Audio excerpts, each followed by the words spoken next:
So guys, we're here again. My name is Roel. My name is Mark. So ngayong araw pag-uusapan natin yung update doon sa 3,000 dirhams na hinahanap din sa immigration. Yan, yung pocket money. Saka naka-receive kasi tayo ng message nagmula kay...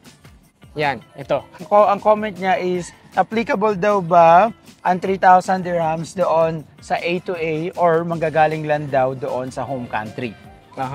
So what do you think, Mark? Feeling ko applicable naman tong 3,000 na to sa lahat ng kung saan ka manggaling na bansa pag pumasok ka dito sa UAE. Pero ang tanong niya is A to A. Do you think applicable siya sa A to A? Hindi. Yeah. So tama naman. Hello, thank you so much. Oh, that's so cute. Okay, so totoo naman na hindi applicable ang 3,000 dirhams sa A to A. Bakit? Kasi change status lang sila. So sa change status, meron ng round trip ticket yun at may stamp ng agency kung sino man yung nagbigay sa inyo ng ticket, balikan at parang inaalaw yun ng immigration na visa extension lang yun. Pero doon sa mga taong pupunta sa home country, alam nyo ba, may nabalitaan kami. Ito, ayoko sana sabihin, pero chismis pa lang kasi nag-message lang sa amin kay Ate Rachel, yung isang client natin na ngayon is magpapaprasa employment visa. So, ida-direct hire siya ng company nila. Pero ang nangyari daw is... family sila na nakalusot na sa immigration. Actually, nandito na sila sa UAE. Dito sa Dubai. Nandito na sa immigration ng UAE sa loob. Pinaupulan daw sandali kasi hindi daw sapat ang pocket money nila. So, grabe naman yun. Sila, family. Family, eto, hindi ko to kino-confirm, pero yun kasi is inquiry sa atin. Yun daw yung scenario nila. So, family, nandito na sila, pero kulang daw yung pocket money. Grabe naman yun, di ba? Pero siguro, siyempre, may dala kang pera. May dala kang pera kasi magtutur ka eh. Kaya nga, kaso, sabihin natin 5 sila. So, dapat kung 3,000 dirhams, 3, 6, 9, 12, 15. So, siguro more or less 500,000 pesos. Hindi, 3,000. So, 50, 100, 200. Oo. More or so, less, parang magano'n dapat, 500,000. parang nasa 250 to 400. Basta to 5. Pero sinasabi na hindi daw sapat. Hindi so, sapat. Kaya... medyo nakakalito kung ano ba yung sapat na halaga na kailangan pocket money mo para makapag... Hindi, sinabi naman doon kung ano yung halaga kasi 3,000 dirhams nga ang hinahanap. So ngayon, kung hindi 3,000 dirhams, magkano yung dala nilang pera at hindi naging sapat? So kung isa-isa nga sila, so yun yung problema. So yun naman guys is nakapasok sila sa immigration sa Pilipinas, pero dito kasi siguro, nakita kung paano... Hindi kasi si Yui, nga ang question natin, saan hinahanap ang 3,000 dirhams? Hinahanap ba yun doon sa bansa, sa Pilipinas, or hinahanap dito? So yun yung una natin vlog na tinanong natin na hindi din natin alam. Pero ngayon, nakalusot sila sa immigration doon sa Pilipinas kasi nga kompleto yung mga documents nila. So okay, nandito na sila ngayon sa Dubai, pinatabi daw sila, chinek lahat ng documents, kulang daw ang pocket money. So it means, check dito sa immigration. Hindi ngunit nakalusot ka doon sa bansa kung saan ka nanggaling, pagdating mo dito makakapasok ka. Kasi ang ginawa daw is pinrasa the deportation, pinauwi sila ng Pilipinas.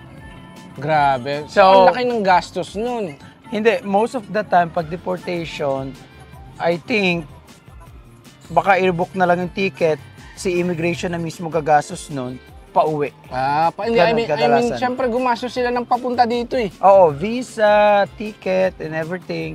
Pero worst come to worst, what if hindi ginastosan ng immigration? Tapos pinauwi kayo ng Pilipinas.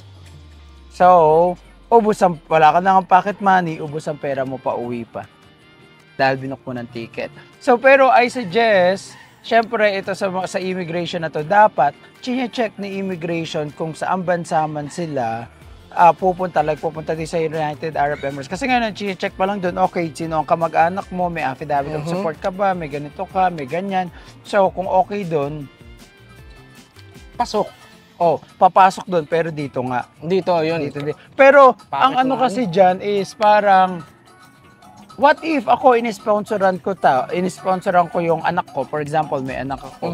So si anak ko, Siyempre, wala siyang pocket money. Ang lahat ng pocket money niya is sa akin. Kaya, pwede ba na bank account ko ipakita doon sa immigration? May kamag-anak ako doon, ito yung pocket money ko. Diba, medyo kasi ang broad pa noong rules na 3,000 dirhams ang dadalin ng buong pamilya or ang dadalin bawat isang tao. So, ang dami pang mga katanungan na dapat linawin, malaman natin. So, malalaman natin in the future sa mga clients natin na papunta rito. Pero, based sa mga client natin nakarating na, yung mga galing sa Saudi, galing sa Kuwait, hindi naman daw sila hinanapan. Hindi naman daw hinahanapan. Pero hinanapan ng ticket, pauwi, saka hinanapan ng hotel booking. Oo. So ngayon, kung ganun, depende kasi yan sa immigration officer talaga. So, mga natsempuhan tong... baka minsan random checking lang pala, or what. Pero mas okay na ready sila. Dapat naman talaga ready ka kasi pupunta ka sa ibang bansa eh. So, kung hindi ka ready, wala kang bala. Oo, mahirap yun. Kasi yun din iiwasan.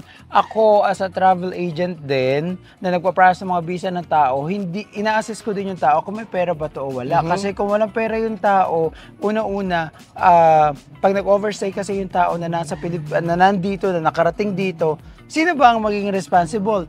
Ako Siyempre, na agent. Or ako na company, tayo na company. Kasi kailangan mag-file ng absconding case, which is, ang pag-file ng absconding case hindi naman free.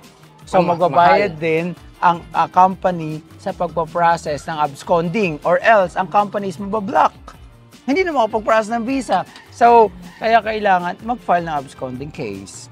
So, kaya sa mga taong pupunta dito dapat mas okay kahit hindi naman binigay yung bagong rule na 3,000, kailangan may pera sila. Oo, kasi nga magtutur kayo dito eh. So, gagastos kayo dito. Saka tayo, hindi tayo talaga. Saka tayo hindi tayo nag-aas ng sponsorship.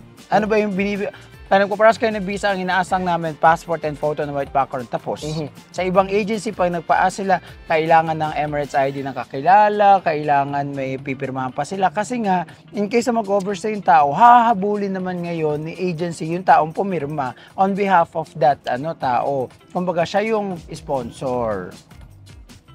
Kaya, kung pupunta kayo dito sa United Arab Emirates, kailangan i-follow na lang yung rules, kailangan meron na lang tayo mga documents na ganito para okay tayo dito, di ba? Para hindi hindi ka rin mamroblema sa susunod. Pag nandito ka na, di sige. Wala ka ng problema. Wala ka rin problema kapag wala ka rin problema sa immigration. Yeah, saka gusto kasi ni Dubai, gagastos ka talaga dito sa United Arab Emirates. Kasi nga, pupunta ka dito, magiging pabigat ka, mag-overstay ka lang. Oo. Dapat gumastos ka. Hindi, saka, syempre, sa mga kababayan natin na magte-take ng risk, dapat, hindi lang risk na risk, calculated risk. Alam mo, competent, okay, magbabayad ako ng bahay for ilang months, pagbabayad ng bahay, o kakain ako nito. Kung magka-calculate, kahit 2 to 3 months, okay, siguro, mas okay, syempre, mas mahaba yung, mas madami silang dala. Oo. Or may mag-i-sponsor sa kanila dito. Pero kung wala, ang hirap mag-race ng wala ka, mag-overstay ka, magiging pabigat ka, di ba? So, damay na to. May nagtatanong din, pag employment visa ba kailangan ng 3,000? Like for example, sa Pilipinas, may OWA o easy na siya, pupunta dito, may nag-hire sa kanya, kailangan pa rin ba ng 3,000? For me sa akin, oo, kailangan. Kasi para meron kang budget, meron kang sundin natin yung rules. Hindi. Ang rules na yon is 3,000 only for tourist visa. For tourist lang? Pero pag employment visa ka, kasi sponsor ka mismo ng company. Okay. So, hindi ka kailanganin ng 3,000 dirhams. Pero, why na? Hindi natin alam. Napaka-broad ng rules. Di ba? Pero syempre dapat ready nga tayo. Oo, hindi naman ngunit may employer ka, pupunta ka dito na wala. Pero, syempre, yun, okay lang yun. Calculated risk yun. Kumbaga, may sasweldohin ka naman, most of the time, libre naman yung bahay mo, libre food, libre transport, depende sa offer ng company. Pero, still, okay na may dala tayong cash, anything happens. Okay? Guys, kung meron kayong mga katanungan about sa pagpunta dito sa United Arab Emirates or pag-process ng visa, pag-process ng direct hire process, na may mga tao na, especially mga employer na kukuha nila sa Pilipinas, Pilipinas. you can message us on What's up and any of our social media accounts. At ilalagay namin yan dito sa video na to. So, watch out! Yeah, we're gonna help you. So, patuloy kami mag-uusap kung ano ba yung mga, alam mo kasi may mga rules talaga na ang dami-dami pa kailangan i-broad, kailangan isa-isahin. Hindi lang ngunit sinabi na ganito, yun na yun. So, kailangan, kahit kami minsan, aalamin namin yan para sa inyo. Pero, tayo is reality lang sa mga sinusundo nating mga clients. So, thank you so much guys for watching and see you guys here in UAE! Bye!